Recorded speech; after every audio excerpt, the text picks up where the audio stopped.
Ben, je ne fais pas de magie. Dans cette vidéo, je ne vais pas vous montrer comment gagner 100 000 € en sirotant des cocktails sur la plage de l'île de Wotomoto. Non, je ne vais pas non plus vous montrer comment gagner 2,50 € à chaque fois que vous cliquez sur un petit bouton bleu ou vert. On va essayer d'être un petit peu sérieux.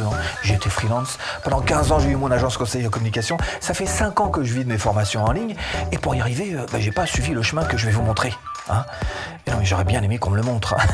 C'est la raison pour laquelle je vous propose cette vidéo en 7 étapes, donc pour monter votre business en ligne rentable. Bon, Steph, la base d'abord, l'idée de business. Une des choses les plus importantes que vous possédez, c'est pas tous les biens matériels que vous pourriez avoir, c'est bel et bien ce qui se passe là. Vous pourriez posséder 1 million d'euros et les perdre en quelques heures. Mais par contre, ce qu'il y a là vous permettra toujours, quoi qu'il arrive, de rebondir. Pour moi, la toute première chose devrait être de lire, se construire une culture entrepreneuriale par la lecture. Ensuite, allez chercher vos propres compétences. Quels sont les points forts pour vous? Par exemple, si vous êtes fort en mécanique, voilà, pourquoi pas. Est-ce que vous faites, par exemple, de très bons temps au marathon? Vous aimez le funboard, les grandes étendues d'eau à perte de vue? Vous adorez les pizzas au point d'organiser des spéciales pizzas à la maison avec tous vos amis? Cherchez dans vos passions, ou au moins, sinon, au minimum, dans vos zones d'intérêt. Et ça, c'est la première démarche à faire, la plus importante, parce qu'il s'agit pour vous de trouver une idée de business, mais pas n'importe laquelle, la vôtre. Ok, alors maintenant, il va falloir peut-être affiner un petit peu, je suppose. Oui, parce qu'à partir de cette réflexion, vous allez pouvoir choisir votre niche. Choisir une niche, c'est un peu comme choisir un film quand on va au cinéma. On pense que ça va nous plaire, mais tant qu'on l'a pas vu, on ne sait pas si on va perdre son temps ou pas. Et puis sachez-le, il y a 3 secteurs qui fonctionnent particulièrement bien sur Internet. Les relations, l'argent et la santé. Alors évidemment, plus vous allez choisir une thématique dans laquelle vous vous sentirez bien et qui vous motivera, plus vous serez doué pour réussir. Parce que quelquefois, c'est plus nos aptitudes qui nous poussent à avancer sur un chemin que nos réelles aspirations premières. Par exemple, j'ai découvert étant jeune que j'étais super doué balle au pied. J'ai joué toute mon enfance au foot. Alors qu'au fond de moi, j'aurais préféré être tennisman. J'étais doué pour le foot, alors j'ai fait du foot. Bref, une niche, ça doit s'étudier. Et pour vous y aider, je vous ai créé cette phrase. Qui vend quoi à qui et pourquoi? 4 questions simples pour vous repérer. Qui? C'est la concurrence. Quoi? Quel produit fonctionne? À qui? Quelle cible est visée? Et pourquoi? Quels besoins motivent les achats? Qui vend quoi à qui et pourquoi? Répondez à ces 4 questions et vous aurez fait déjà un grand pas en avant pour mieux comprendre la niche dans laquelle vous souhaitez vous lancer. Bon, ok, l'idée, la niche. Mais c'est pas maintenant qu'arrive la partie la plus agréable? Oui, puisque maintenant, il va falloir travailler votre marque. Et votre marque, c'est pas juste ce qui se passe à l'extérieur, ce que peuvent voir les gens de l'extérieur. Non, c'est aussi ce qui se passe à l'intérieur. L'extérieur, c'est le nom choisi et qu'on va retrouver par exemple sur votre chaîne YouTube. C'est aussi les médias choisis, si vous mettez en place un blog ou encore un podcast pour fidéliser votre audience. Ça peut être aussi votre logo, même si je pense que c'est loin d'être une priorité, en tout cas au début, tout comme d'ailleurs votre charte graphique. Vous savez, les couleurs, la police d'écriture utilisée, c'est peut-être un petit peu tôt. Mais c'est aussi la promesse qui va définir ce que vous faites. Sur ma chaîne, c'est clair, créez votre business en ligne à domicile.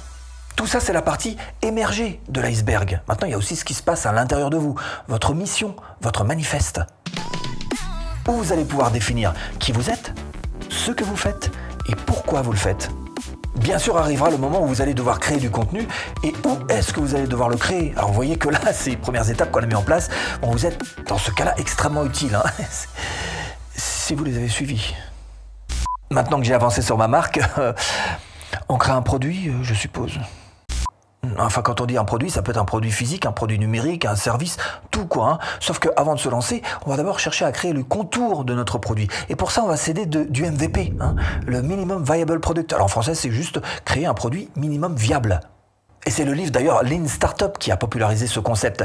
L'idée, c'est de commencer avec un produit allégé et de le rendre plus consistant au fil du temps suite au retour des acheteurs. Vous voulez un exemple parlant? C'est l'exemple d'Amazon, précisément, qui, je vous le rappelle, en 1994 était juste une librairie en ligne, pas plus, et qui aujourd'hui est devenu un des géants du web et qui est capable de vous livrer jusqu'à des produits même alimentaires quelquefois. Et c'est vraiment la philosophie que vous devez adapter à votre idée de business en ligne, la vision Lean Startup. Et maintenant qu'on sait ça, on va pouvoir mettre en place les moyens les plus simples pour lancer votre business. Ça y est, on y arrive. Bon, alors maintenant, qu'est-ce qu'on fait quand on en est là?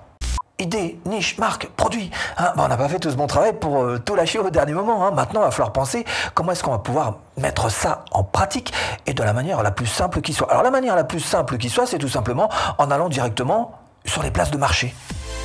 Vous voulez faire du freelancing ? Parfait. Regardez donc tous ces services que vous pouvez rendre. Vous avez vraiment de quoi faire et puis l'inscription en plus est super simple. Vous pouvez aussi faire du coaching, à vous de trouver la place de marché qui corresponde à votre activité. Et avec ce type de plateforme, vous bénéficiez d'une exposition, mais vraiment sans effort. L'affiliation, voilà, c'est une troisième idée pour monter votre business en ligne évidemment. Alors le plus connu, c'est Amazon évidemment, mais vous pouvez toujours trouver d'autres produits plus proches de votre zone d'intérêt. Bien sûr, vous pouvez aussi vendre vos produits physiques sur les places de marché, par exemple Etsy, qui fait des produits numériques aussi d'ailleurs. Encore et encore Amazon qui vous permet de vendre vos e-books. Le mien, j'ai mis 3 semaines pour le créer et c'est pas si dur que ça. Et il y a beaucoup d'autres choses que vous pouvez vendre évidemment sur ces places de marché. Des gifs, des polices d'écriture, de la musique évidemment. Alors si en plus vous avez fait le boulot qu'on a fait auparavant, ça vous simplifiez les choses par 10. Alors, en même temps, 90% des débutants ne le font jamais. Donc faites-le. Ok, je vois bien le truc là, pour les places de marché là, tout ça. Par contre, il n'y a pas des choses qui rapportent un peu plus. Si tu veux gagner plus, il va falloir créer ton propre univers, hein. Trouver ta plateforme, créer ton propre marketing. Par exemple, les formations en ligne. Les formations en ligne, tu peux te permettre de mettre tout en vente automatisée, notamment grâce au tunnel de vente. Un tunnel de vente, c'est quoi? C'est une page de capture, des pages de contenu privé, une page de vente, une liste email. Bref, tu prends ton marketing en main. Non seulement tu es totalement maître de ce que tu fais, mais en plus, tu peux te créer ton propre fichier client avec des clients, si tu les as satisfaits évidemment, qui te rachèteront d'autres formations en ligne. Ensuite, il manquera juste une plateforme qui permet à ton client d'acheter et puis d'avoir bien sûr sa formation livrée. Là, on est à un niveau supérieur par rapport à une place de marché puisque tu es ta propre place de marché. Et en plus, si ça fonctionne pour toi, ça rapporte un peu plus quand même. Hein. Attends, je récapitule là. Idée, niche, marque, produit. Et après, on choisit sa voie, c'est ça? Exact. La première voie, c'est tout simplement les places de marché. La deuxième, c'est tout simplement de créer ta propre plateforme, de te prendre en main. Après, il y a des niveaux supérieurs. Hein. Par exemple, celui de l'investissement. Investir dans l'IMO, la bourse, les cryptos, l'or, l'assurance vie, le vin. Tout est possible quand on veut devenir investisseur. Alors évidemment, quand même, il faut avoir en général un petit peu d'argent pour commencer. Et puis surtout, il faut savoir gérer un portefeuille. Et si vous voulez aller plus loin et créer votre propre business en ligne, même en partant de zéro, je vous mets là-dessous ou en premier lien de description une formation offerte. À tout de suite, si tu cliques.